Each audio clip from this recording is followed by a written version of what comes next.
Good morning, students. Today we are starting the chapter 10, contribution of Madhya Pradesh in the first freedom struggle. Okay पिछले कुछ chapters में हमने 1857 के revolt के बारे में पढ़ा और अदर नेशनल मूवमेंट्स के बारे में पढ़ा. ठीक है, इस चैप्टर में हम स्पेशली मध्य प्रदेश के कंट्रीब्यूशन के बारे में पढ़ेंगे कि जो भी फ्रीडम स्ट्रगल हुआ, देश की आज़ादी के लिए जितने भी स्ट्रगल्स हुए 1857 के पहले से लेकर के और कंट्री को इंडिपेंडेंस मिलने तक हर फ्रीडम स्ट्रगल में मध्य प्रदेश का स्पेशली क्या कंट्रीब्यूशन रहा. Okay, so let's start. 1857 का स्ट्रगल जो था उसने नेशनल मूवमेंट को एक नया रास्ता दिया मध्य प्रदेश में. और मध्य प्रदेश के कुछ रूलर्स जो थे उन्होंने 1857 के पहले भी ब्रिटिश रूलर्स को अपोज किया था, जिनमें से कुछ जो राइजिंग है इनमें से 2 को मेंशन किया गया है हमारे चैप्टर में, रिवोल्ट ऑफ प्रिंस चैन सिंह और बुंदेला रिवोल्ट. ठीक है, प्रिंस चैन सिंह नरसिंहगढ़ के राजा थे और उन्हें सीहोर कैंटोनमेंट के पॉलिटिकल एजेंट मैकडॉक के द्वारा इंसल्ट किया गया था. चैन सिंह ने अपना एजिटेशन दिखाना शुरू कर दिया था ब्रिटिशर्स को. 1824 में एक फियर्स बैटल हुआ चैन सिंह और ब्रिटिशर्स के बीच में, जो तहसील चौराहा में लड़ा गया था. ये वॉर चैन सिंह और उनके कुछ मुट्ठी भर जो सोल्जर्स थे उन्होंने अपनी लाइफ को सेक्रीफाइस कर दिया ब्रिटिश सोल्जर से लड़ते हुए सीहोर के दशहरा बाग में. तो इस तरह से प्रिंस चैन सिंह ने अपना एक मध्य प्रदेश से ब्रिटिश के अगेंस्ट स्ट्रगल को अपराइज किया, शुरू किया. सेकंड है बुंदेला रिवोल्ट. मध्य प्रदेश में जो चिंगारी थी स्ट्रगल की, इसका जो दूसरा फ्लेम था उससे वो 1840 से 42 के बीच में फ्लिकर हुआ था, जब नर्मदा सागर रीजन जो था बुंदेलखंड का, वहाँ पर मध्य प्रदेश का एक जो एरिया था वहाँ पर ये रिवोल्ट शुरू हुआ. बुंदेला, राजपूत, गौड़ और लोधी रूलर्स और साथ ही कुछ लैंडलॉर्ड्स, इन्होंने भी ब्रिटिश के अगेंस्ट रिवोल्ट किया और उनके अगेंस्ट फाइट किया. ढिल्लन शाह जो मदनपुर के थे, हीरापुर के हृदय शाह, जैतपुर के राजा परिणित, चिरगांव के राव बसंत सिंह और झिंझाओं के दीवान बुंदेला, ये कुछ हीरोज़ थे जिन्होंने अपना एजिटेशन दिखाया ब्रिटिशर्स को. लेकिन यूनिटी की कमी के कारण और ब्रिटिश आर्मी की ज़्यादा पावर के सामने ये सक्सेसफुल नहीं हो पाए, लेकिन इनका एक महत्वपूर्ण, एक इम्पॉर्टेंट कंट्रीब्यूशन है मध्य प्रदेश के फ्रीडम स्ट्रगल में. Okay, now next topic is first freedom struggle of independence in 1857 and Madhya Pradesh. 1857 जो का स्ट्रगल, जिसे first freedom struggle of India कहा जाता है, इसमें मध्य प्रदेश का ग्रेट कंट्रीब्यूशन था. किस तरह से मध्य प्रदेश ने अपना इसमें कंट्रीब्यूशन दिया ये इसमें देखते हैं. ठीक है, 1857 के रिवोल्ट के दौरान काफ़ी सारे ऐसे जो राजा थे, तालुकेदार थे, मालगुजार थे, जागीरदार थे, लोकल रूलर्स थे, जिन्होंने अपना एजिटेशन दिखाया, अपना डिसप्लेजर दिखाया उनके अगेंस्ट. नॉन कॉपरेशन के इंस्पाइट में प्रिंसली स्टेट्स जो थे, जहाँ पर रिसोर्सेज की कमी थी, इन्फीरियर वेपन्स थे, अनऑर्गेनाइज्ड एफर्ट्स उन्होंने किए थे, इसीलिए जो स्ट्रगल था वो कुछ ही महीनों में ख़त्म हो गया था. ट्राइबल्स ने भी इसमें पूरे दिल से इसमें स्ट्रगल में हिस्सा लिया था. कई गौड़ और गुजार जो जागीरदार थे सागर के, जबलपुर के, नरसिंहगढ़ डिस्ट्रिक्ट के, उन्होंने भी स्ट्रगल में पार्टिसिपेट किया था. भील नायक जो थे बरवानी के, उन्होंने भी कॉमन पब्लिक को कॉपरेट करने के लिए उनके कॉपरेशन से इस फाइट में, इस स्ट्रगल में हिस्सा लिया था. 1818 में लॉर्ड हेस्टिंग्स की रिजाइम के दौरान मराठा पावर को क्रश कर दिया था मध्य प्रदेश में. मध्य प्रदेश के कई सारे पार्ट्स ऐसे थे जहाँ पर मराठा रूल करते थे और जिन्हें ब्रिटिशर्स ने कैप्चर कर लिया था. ब्रिटिशर्स ने एक नया लैंड रेगुलेशन यहाँ पर स्टार्ट किया था. होशंगाबाद, सिवनी, नरसिंहगढ़, दमोह, सागर और नर्मदा वैली के जो भी यहाँ पर फार्मर्स थे, लैंडलॉर्ड थे, ज़मींदार थे, उनको क्रूएल ट्रीटमेंट देते थे वो. और जो मालगुजारी भी पे करना फार्मर्स के लिए बहुत मुश्किल हो गया था यहाँ पर. और ये जो फीलिंग थी और इसके ब्रिटिशर्स की जो एट्रिसिटीज़ थी, जो अत्याचार थे उनके, वो होते रहे उन फार्मर्स पर. जो सबसे ज़्यादा इनटॉलरेंस था पब्लिक का, वो 1857 में दिखाई दिया और वाइड स्प्रेड हुआ। इंडिया के दूसरे पार्ट्स की तरह ही मध्य प्रदेश की रियासत में भी उनके जो रूलर्स थे, नवाब थे, वो ब्रिटिशर्स के फेथफुल थे। कुछ ऐसे राजा भी थे, कुछ ऐसे नवाब भी थे। और उनकी आर्मी के जो सोल्जर्स थे, जब उन्होंने रिवोल्ट की न्यूज़ सुनी तो उन्होंने अपने फेलो सोल्जर्स को हेल्प करने की ठान ली। और कई सेंटर्स जो थे रिवोल्ट के, वो थे उस समय पर ग्वालियर, भोपाल और इंदौर कुछ इंपॉर्टेंट सेंटर थे रिवोल्ट के, जहाँ से 1857 का रिवोल्ट ज़ोर पकड़ा जिसने। ऐसे प्लेसेस जहाँ पर रिवोल्ट का फ्लेयर हुआ वो था सागर, जबलपुर, नरसिंहपुर, होशंगाबाद, नौगांव, ग्वालियर, झांसी, शिवपुरी, भोपाल, नीमच, इंदौर, महिदपुर और मंदसौर। ये कुछ ऐसे प्लेसेस थे जहाँ पर 1857 का रिवोल्ट हुआ और उसने ज़ोर पकड़ा। ठीक है, अब पढ़ेंगे मेन फ्रीडम फाइटर्स जो मध्य प्रदेश से बिलोंग करते हैं। इनमें सबसे पहला नाम है रानी लक्ष्मीबाई का। रानी लक्ष्मीबाई जो झांसी से बिलोंग करती थी और उन्होंने मध्य प्रदेश का एक इम्पॉर्टेंट बैटल फाइट किया था ब्रिटिशर्स के अगेंस्ट और उसे जीता भी था। उन्होंने ग्वालियर का फोर्ट कैप्चर कर लिया तात्या टोपे की हेल्प से, है ना। जब इंग्लिश कैप्शन हीरोज़ ग्वालियर के फोर्ट पर पहुंचा तो उन्होंने 18 जून 1858 को उसके साथ बहुत ब्रेवली फाइट किया और ग्वालियर के पास ही बाबा गंगादास बाग में अपनी लाइफ को सेक्रीफाइस कर दिया लड़ते हुए। अपनी बॉडी को ब्रिटिशर्स के टच से बचाने के लिए उन्होंने खुद को बाबा गंगादास की हट के पास जो हेज टैग था उसके अंदर खुद को क्रीमेट कर लिया। ब्रिटिश आर्मी ने पूरे हट को डिमोलिश कर दिया। बाबा गंगादास ने उनकी लाइफ को भी अपनी लाइफ देनी पड़ी इस फाइट में।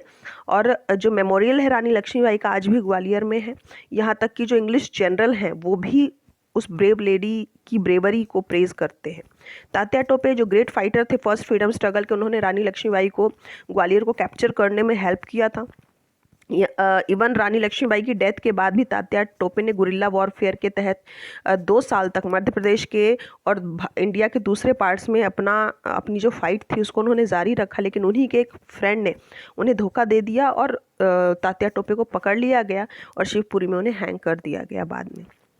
ठीक है, नेक्स्ट जो फ्रीडम फाइटर थी वो है वीरांगना रानी अवंतीबाई ना। मंडला डिस्ट्रिक्ट के रामगढ़ की रानी थी रानी अवंतीबाई और इन्होंने एक्स्ट्रा ऑर्डिनरी लव और अपना अफेक्शन दिखाया अपने मदरलैंड के लिए और ब्रेवली फाइट किया। रामगढ़ एक छोटा सा टाउन था मंडला डिस्ट्रिक्ट में। 1850 के बाद राजा लक्ष्मण सिंह जो वहाँ के राजा थे उनकी डेथ हो गई और उनका बेटा विक्रमजीत सिंह, जिसे मेंटली सिक और रूल के लिए अनफिट डिक्लेयर कर दिया ब्रिटिश गवर्नमेंट ने। और वहाँ का एडमिनिस्ट्रेशन, रामगढ़ का एडमिनिस्ट्रेशन उन्होंने ब्रिटिशर्स ने अपने हैंड में ले लिया, अपने हाथों में ले लिया और वहाँ पर अपना एक ऑफिसर नियुक्त कर दिया। रॉयल फैमिली को एनुअल अलाउंस जो है अलाउ कर दिया, वार्षिक उसको अनुदान कह सकते हो आप या फिर पेंशन कह सकते हो। रानी अवंतीबाई जो वहाँ के राजा विक्रमजीत की वाइफ थी रामगढ़ के, वो बहुत ही एबल और इंटेलिजेंट लेडी थी जो अपने बेटे के नाम पर वहाँ पर शासन करना चाहती थी। लेकिन उस समय एनेक्सेशन की पॉलिसी, हड़प नीति के तहत जो उस राज्य पर रामगढ़ पर ब्रिटिशर्स ने इम्पोज कर दी थी, उसके तहत उस राज्य को वो हड़प चुके थे ब्रिटिशर्स। रानी अवंतीबाई ने इसका अपोज किया और ब्रिटिश ऑफिसर के साथ फाइट की जिसे अपॉइंट किया था उन्होंने उस रेन में। और अब वहाँ का शासन रानी अवंतीबाई ने अपने हाथों में ले लिया। वो ठाकुर, मालगुजार और जो डिस्ट्रिक्ट से बिलोंग करते थे उनके साथ उन्होंने कांटेक्ट किया और उनसे कॉपरेशन की डिमांड की। कई ज़मींदार ने तो उनसे सपोर्ट का प्रॉमिस भी किया।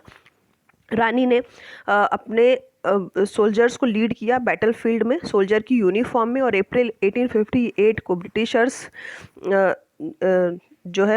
ने रामगढ़ पर अटैक कर दिया और रानी ने अपनी स्ट्रेंथ को जारी रखा, अपनी मजबूती दिखाते हुए फोर्ट से बाहर निकल के और फॉरेस्ट की तरफ भाग गई।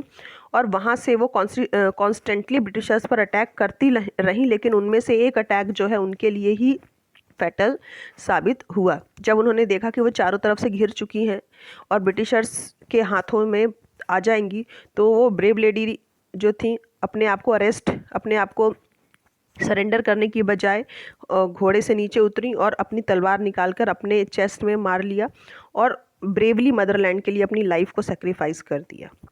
ठीक है, ये रानी अवंतीबाई जो मेन फ्रीडम फाइटर थी। फिर है नेक्स्ट राजा बख्तावर सिंह। राजा बख्तावर सिंह अमझेरा के राजा थे, जो धार से 30 किलोमीटर है लगभग दूर वहाँ से।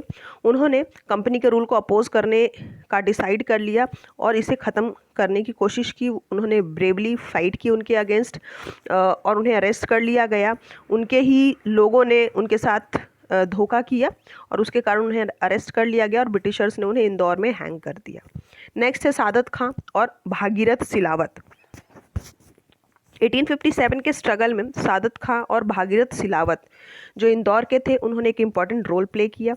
उन्होंने टफ फाइट दी ब्रिटिशर्स को और लेकिन उन्हें पकड़ लिया गया और इंदौर में ही उन्हें हैंग कर दिया गया। उनका सेक्रीफाइस भी बहुत कीमती है 1850 इस देश के फ्रीडम स्ट्रगल में। फिर है राजा शंकर सिंह एंड रघुनाथ शाह।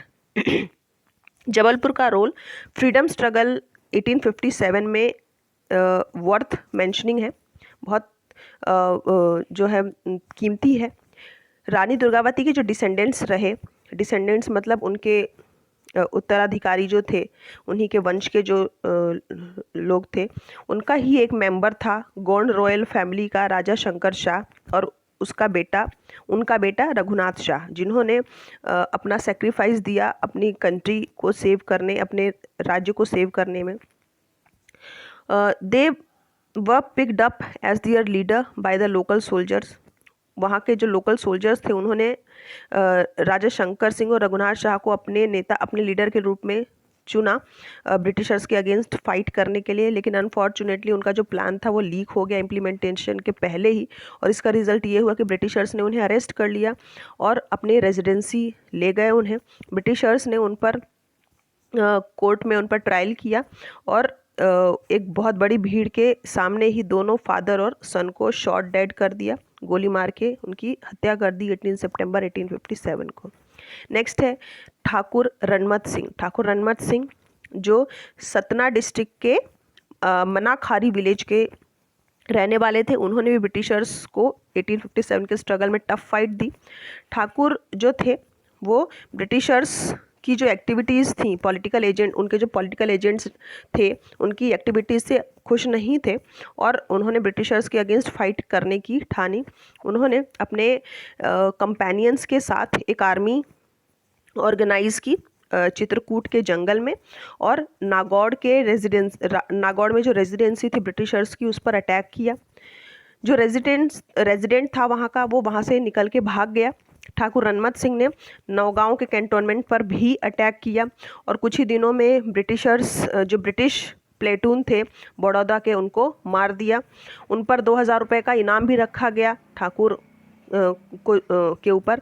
और ब्रिटिशर से फाइट करते किया उन्होंने बहुत लंबे समय तक और कुछ समय बाद फिर उन्हें लंबे समय के ये स्ट्रगल के बाद उन्हें पकड़ लिया गया और फिर उन्हें 1859 को हैंग कर दिया गया। फिर है दीमन देशपत बुंदेला। दीमन देशपत बुंदेला महाराजा छत्रसाल की फैमिली से बिलोंग करते थे। दीमन देशपत जो थे उन्होंने भी ब्रिटिश सोल्जर्स को 1857-1858 के दौरान टफ फाइट थी और उन्होंने अपने 1000 गनमैन भेजे थे तात्या टोपे की हेल्प के लिए।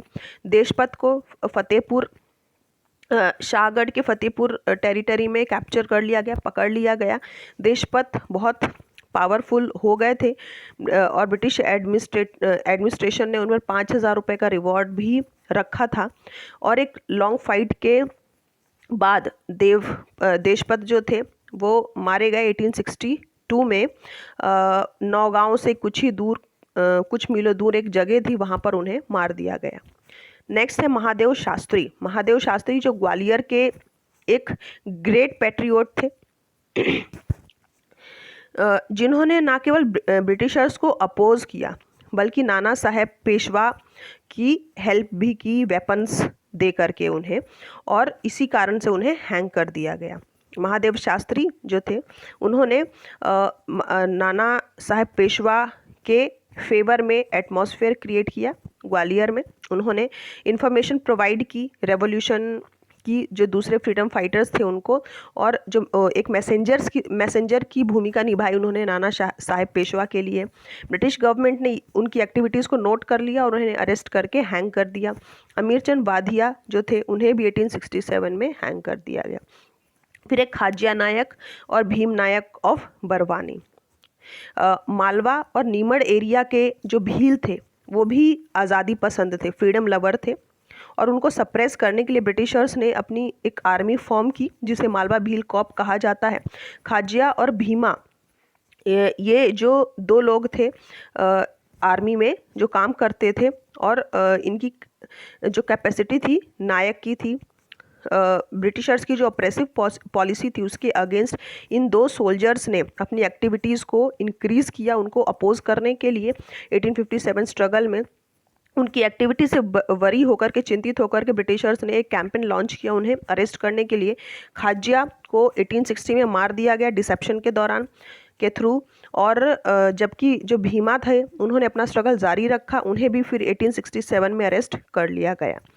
इनके अलावा राव खलक सिंह जो दतिया जिला के सेवधा के रहने वाले थे, दौलत सिंह जो राघवगढ़ के थे, देवास के, वारिस मोहम्मद खां जो भोपाल के थे, नवाब आदिल मोहम्मद खां ऑफ अंबापानी भोपाल, फाजिल मोहम्मद खान सुहागपुर शहडोल, गरूल सिंह, ये कुछ ऐसे इम्पॉर्टेंट फ्रीडम फाइटर्स थे जिन्होंने 1857 के स्ट्रगल में बहुत बढ़ चढ़ करके हिस्सा लिया था। नेक्स्ट है तात्या भील। 1857 के स्ट्रगल के बाद तात्या भील जो वेस्ट नीमड़ से बिलोंग करते थे वो ब्रिटिशर्स के लिए एक टेरर का सिंबल बन चुके थे। दोपिया और बिजानिया उनके एसोसिएट्स थे तात्या भील के, और वो पार्टनर भी थे रेवोल्यूशनरी एक्टिविटीज़ में उनके। कई सालों तक वो लोकल पीपल के बीच में रहकर उन्होंने अपने जो फाइट को अंजाम दिया, और इसी समय पर उन्होंने रेवोल्यूशनरी एक्टिविटीज़ अपनी जारी रखी लोगों के बीच में रहते हुए, जो कि ब्रिटिशर्स के लिए एक बहुत बड़ा चैलेंज बन चुके थे। तात्या भील को अरेस्ट कर लिया गया एक कॉन्स्पिरेंसी के दौरान, और उन्हें 1886 में हैंग कर दिया गया। तात्या एक हीरो की तरह उभर करके आए भीलों के बीच में। ठीक है, नेक्स्ट पार्ट है इसका contribution of Madhya Pradesh in national movement. ठीक है, 1857 का रिवोल्ट हमने पढ़ा। 1857 के रिवोल्ट में और उसके पहले मध्य प्रदेश का कंट्रीब्यूशन क्या रहा। अब हम पढ़ेंगे कि जो नेशनल मूवमेंट चलाए गए, civil disobedience movement, Jungle Satyagraha, salt movement, non cooperation movement, civil disobedience movement, quit India movement, इनके दौरान कौन कौन से ऐसे लोग थे जिन्होंने अपना कंट्रीब्यूशन दिया इन नेशनल मूवमेंट्स में, इसके बारे में हम पढ़ेंगे। ठीक है, सबसे पहले नॉन कॉपरेशन मूवमेंट के बारे में पढ़ते हैं। नॉन कॉपरेशन मूवमेंट में जो लोग थे यहाँ मध्य प्रदेश के, उन्होंने अपना ग्रेट एंथुजियाज्म दिखाया, ना केवल प्रिंसली स्टेट जैसे ग्वालियर, इंदौर, भोपाल, बल्कि जो छोटे छोटे स्टेट्स थे उन्होंने भी बढ़ चढ़ कर इसमें हिस्सा लिया। गांधी जी के पीरियड के दौरान छिंदवाड़ा में जब टूर हुआ था गांधी जी का, जबलपुर, खंडवा, सिवनी में, तो यहाँ पर जो टूर था वो अराउज हुआ और उन्होंने नेशनल अवेयरनेस दी लोगों के बीच में।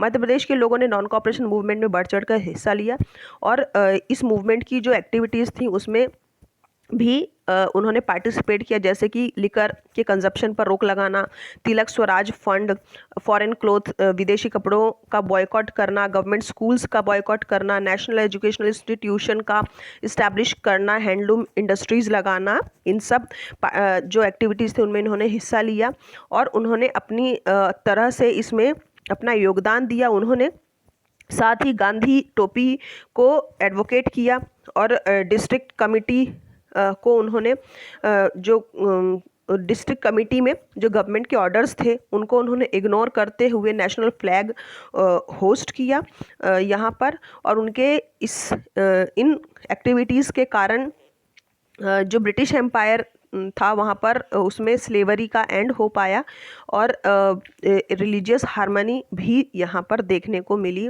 नॉन कॉपरेशन मूवमेंट के दौरान। नेक्स्ट है झंडा सत्याग्रह। झंडा सत्याग्रह ये बहुत इम्पॉर्टेंट पार्ट है इस चैप्टर का, इसको बहुत अच्छे से हमको पढ़ना है, इसमें से क्वेश्चन बनते हैं और आते हैं। ठीक है, तो झंडा सत्याग्रह क्या था? नेशनल फ्लैग जो हमारे देश का है या फिर किसी भी देश का जो झंडा होता है, नेशनल फ्लैग होता है, वो उस कंट्री की सोवेरानिटी, सेल्फ रिस्पेक्ट और लोगों में एक सेंस ऑफ प्राइड लेकर के आता है, सिंबल होता है उसका। फ्रीडम मूवमेंट के दौरान ट्राई कलर जिसके बीच में चरखा सेंटर में होता था, ये नेशनल फ्लैग का उसको स्टेटस मिला हमारे देश में 1923 के दौरान। एक इंसिडेंट हुआ जिसमें पूरे देश ने खड़े होकर के ऑनर किया इसे, और यहाँ तक कि जो ब्रिटिश एडमिनिस्ट्रेशन था उन्होंने भी इसको फैक्ट रिकॉग्नाइज किया। ये गोल्डन इंसिडेंस था फ्रीडम स्ट्रगल की हिस्ट्री में, जिसे झंडा सत्याग्रह के नाम से जाना जाता है। कांग्रेस पार्टी जिसने एक कमिटी कॉन्स्टिट्यूट की थी हाकिम अजमल खां की लीडरशिप के अंडर में, और उन्होंने एक मेंटली वो प्रिपेयर हो गए थे नॉन कॉपरेशन मूवमेंट के लिए, को कॉपरेट करने के लिए लोगों को यहाँ पर मेंटली प्रिपेयर किया नॉन कॉपरेशन मूवमेंट को आगे बढ़ाने के लिए। जबलपुर कांग्रेस कमेटी ने डिसाइड किया कि मिस्टर खान कौन? हाकिम अजमल खां, जो कांग्रेस पार्टी के जबलपुर में कांग्रेस पार्टी के लीडर थे, उनको कॉपरेट करने के लिए, उनको ऑनर करने के लिए, उनके ऑनर में उन्होंने जबलपुर म्यूनिसिपैलिटी बिल्डिंग के ऊपर ट्राई कलर को होस्ट करने का डिसाइड किया। ब्रिटिश गवर्नमेंट को ने इस एक्ट को, जो लोगों ने ये एक्ट किया ट्राई कलर को होस्ट करने का बिल्डिंग के ऊपर, उनकी इस एक्टिविटी को एक इंसल्ट के रूप में माना। ब्रिटिश रूल ने अपने अगेंस्ट इंसल्ट माना और पुलिस को ऑर्डर दिया कि ना केवल वो फ्लैग को निकालें बल्कि उसे बुरी तरीके से अपने पैरों के नीचे कुचल दें। कॉन्सिक्वेंटली जो लोग थे वहाँ पर वो बहुत गुस्से में आ गए, एनॉयड हो गए। उन्होंने एजिटेट किया इसके अगेंस्ट, और उनका जो एजिटेशन था नेशनल उनका जो ये गुस्सा था उनके अगेंस्ट कुछ मंथ्स तक ये एजिटेशन उनका चलता रहा। कुछ महीनों तक वो इसके विरुद्ध, इसके अगेंस्ट आवाज़ उठाते रहे। Against this action of the British rule, और ये जो फ्लैग का इंसल्ट उन्होंने किया था ब्रिटिश रूल ने, उसके अगेंस्ट पंडित सुंदरलाल, सुभद्रा कुमारी चौहान, नाथुराम मोदी और नरसिंह दास अग्रवाल, लक्ष्मण सिंह चौहान और कुछ वॉलंटियर्स जो थे, उन्होंने ट्राई कलर के साथ प्रोसेशन निकाला। एक जो है प्रोसेशन मतलब उनके अगेंस्ट नारा लगाते हुए देश का झंडा लेकर के वो निकले, और सॉरी, पुलिस ने उन्हें अरेस्ट कर लिया, सभी लीडर्स को। पंडित सुंदरलाल को कोर्ट में भी ट्रायल किया गया और उन पर 6 मंथ के लिए उन्हें जेल में भेज दिया गया। जितने ही मेंबर्स थे जबलपुर म्यूनिसिपैलिटी के और जो लीडर्स थे सेकंड बैच के, जिनमें प्रेमचंद्र, सीताराम जाधव और छिगेलाल, स्वर्णकार, टोडरमल, जिन्होंने फ्लैग को होस्ट किया अपने टाउन हॉल पर, और झंडा मूवमेंट इस तरह से देश के हर पार्ट में, जिसमें नागपुर भी इंक्लूड था, वहाँ सब पूरे देश में झंडा मूवमेंट जो था, झंडा सत्याग्रह जो था, स्प्रेड हो गया। ओके, ये झंडा सत्याग्रह जो है, इसमें से 3 मार्क्स के क्वेश्चन आते हैं, कभी कभी वेरी शॉर्ट आंसर भी आ जाता है इसमें से। तो झंडा सत्याग्रह को आपको बहुत अच्छे से पढ़ना है और तैयार करना है। ओके, नेक्स्ट है civil disobedience movement. Civil disobedience movement में मध्य प्रदेश का क्या कंट्रीब्यूशन रहा, ये हम इस चैप्टर के नेक्स्ट पार्ट में कवर करते हैं। ठीक है, वीडियो का, इस चैप्टर के वीडियो का ये पार्ट हम यहीं पर जो है स्टॉप कर देते हैं, और बाकी का जो पार्ट है आपको वो नेक्स्ट वीडियो में आपको प्रोवाइड किया जाएगा। इतना आप बहुत ध्यान से पढ़िए, उसको सुनिए और समझिए। नेक्स्ट पार्ट मैं नेक्स्ट वीडियो में अपलोड करूँगी। Okay, good bye.